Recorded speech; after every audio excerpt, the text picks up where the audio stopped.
Seems like everybody is reporting on how Nintendo will be releasing the Switch successor by sometime in 2025. This means we're in the home stretch of the Switch's prime. And I gotta say, many of my favorite entries of Nintendo's most beloved series call the Switch home. Mario Kart and Smash Bros. Have arguably never been better. Mario Odyssey and Kirby and the Forgotten Lands are borderline masterpieces. Zelda has had a barrage of fantastic titles. And the entirety of the Pikmin franchise is playable on the Switch.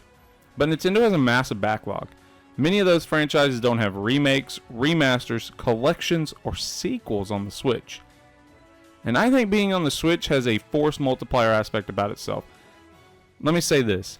If Nintendo put Ice Climbers on the Switch, I think it would sell well.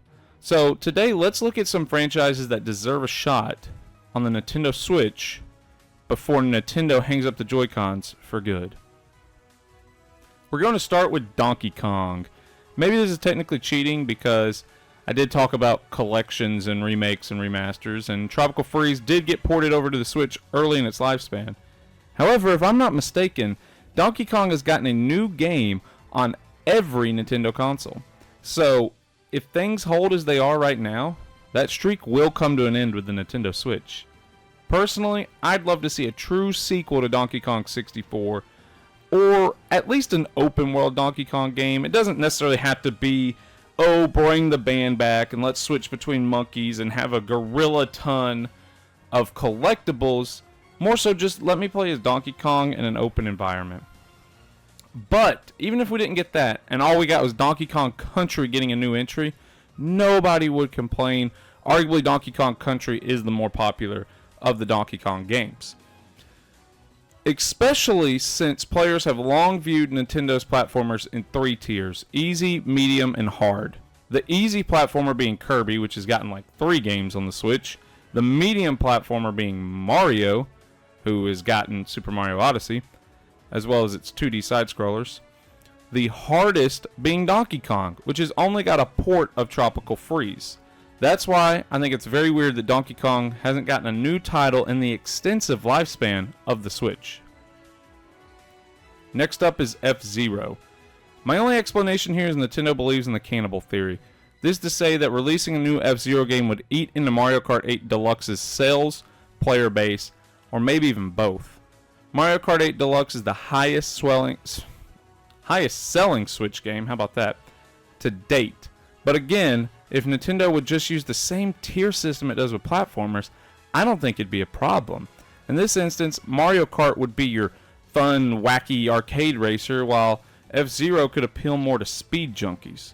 Personally, I feel as both games could occupy a spot in Nintendo's growing online repertoire. Nintendo did test the waters with F-Zero 99. Hopefully that was enough of an experiment to motivate Nintendo into greenlighting a new game for the series. The next title I'm going to talk about today is Kid Icarus.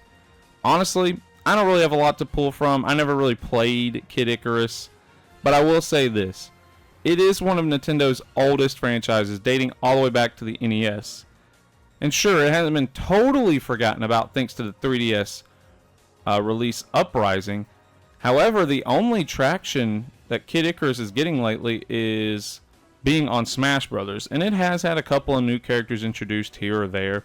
But for the most part, the last time we've seen Kid Icarus characters was on Smash Bros. I will say Kid Icarus Uprising on 3DS is often cited in people's top 10 3DS games. So I'm pretty sure that game would be considered a cult classic.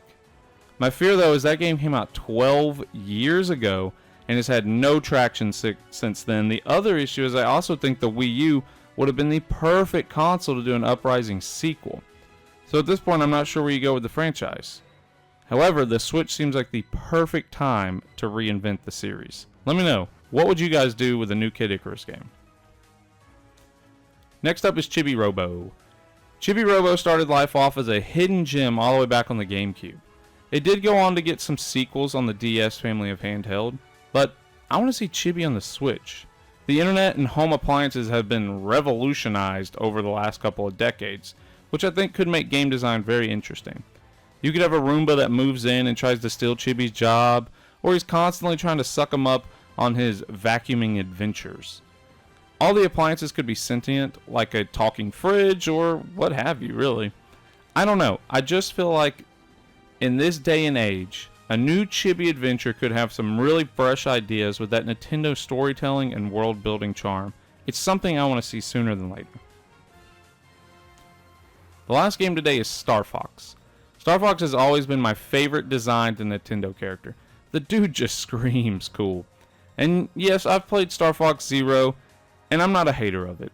I get it if the unique control scheme turned people off, or if it didn't just capture that nostalgia perfectly from Star Fox 64. But I definitely didn't hate my time with it. What I want out of the next Star Fox game is a perfectly blended mix of linear on-rail shooting levels with sections on feet or in other vehicles. And I think Star Fox could pull off a big open world adventure thanks to all the machines he has in his extensive history. But also ones that get created just for the purpose of this game. But let me say this, it doesn't have to be a big sprawling adventure to be a good game. It doesn't have to be Starfield to be an awesome mix of both genres. I love Star Fox 64 and I love Star Fox Adventures. If you could take the best of both and create a hybrid escapade, to me that sounds awesome. Though they may take him more back to his N64 SNES roots and stick to a strict on-rail shooter. Let me know, what would you guys think, or how do you think they should handle the next Star Fox game, I guess is what I'm trying to ask there. So that does it for the franchises that I think deserve the Switch to be on the Switch. And it's a top 5, so some franchises are going to be left out. I kept thinking Punch-Out, with Little Mac, but I just think the creating ARMS was kind of them punting on making a new Punch-Out game. I wanted to sneak in a Mario, or not a Mario off-spin, but a Pokemon off-spin. Think Pokemon Stadium, think the Pokemon Open World, or at least the 3D Pokemon games on GameCube, right? Coliseum and Gale of Darkness. I wanted to sneak those somewhere on here, but instead I went with games that, or at least franchises that don't have as much exposure as, say, Pokemon, which has plenty of games on the Switch. So let me know, guys, what franchises deserve a shot to be on the Nintendo Switch before we move on to whatever's next in the future Nintendo. Thank you guys so much for watching. Don't forget to subscribe, and we'll see you in the next one. Peace out.